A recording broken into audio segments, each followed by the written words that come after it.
Test 6. Listening, Part 2. You will hear Gavin McFarland, the manager of a football club, talking to some students about his work.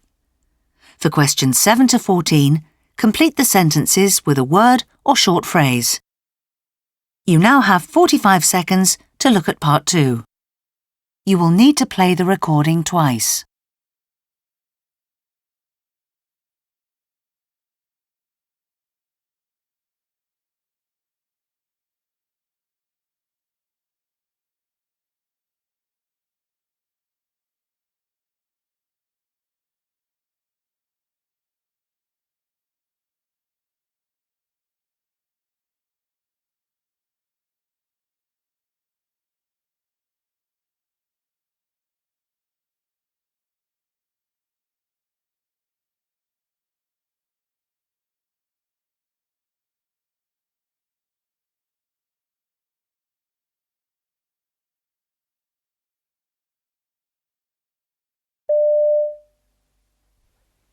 Hello, I'm Gavin McFarland, and I gather you're interested in hearing about the life of a football manager.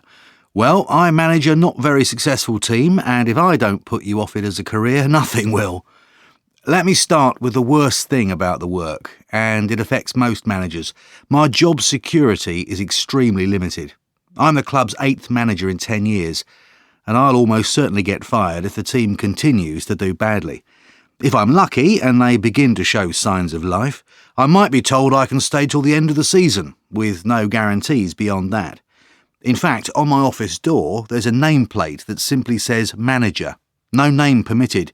No need to replace it for the next manager. For that reason, many managers live apart from their families in rented accommodation. There's no point in going through the upheaval of moving to another town if you'll probably have to move again months later. I'm lucky. My home is a half-hour drive away, so I can live there.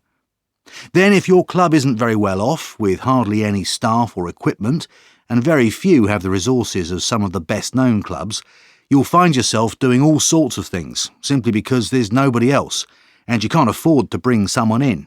Last summer, my wife painted some of the offices, and let me assure you, she wasn't paid for that, while it fell to me to paint the dressing rooms, the whole lot.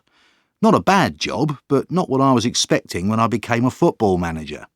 Right, I'd better go on to the nitty-gritty of the job. At the heart of it is recruitment, particularly of players, of course. I knew I'd be judged on the basis of the first player I brought in. I simply had to get it right, or I'd soon be out on my ear. Night after night I went to watch matches around the country to look for talent and, hopefully, persuade a player I could see had potential to join us.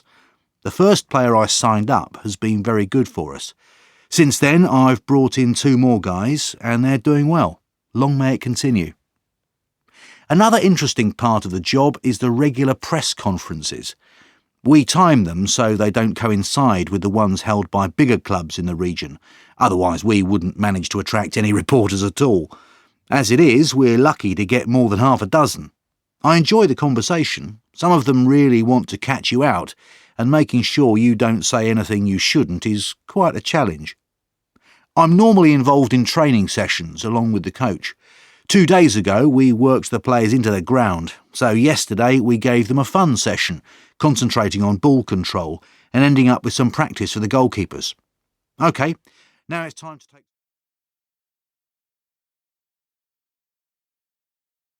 That is the end of Part 2. Now turn to Part 3.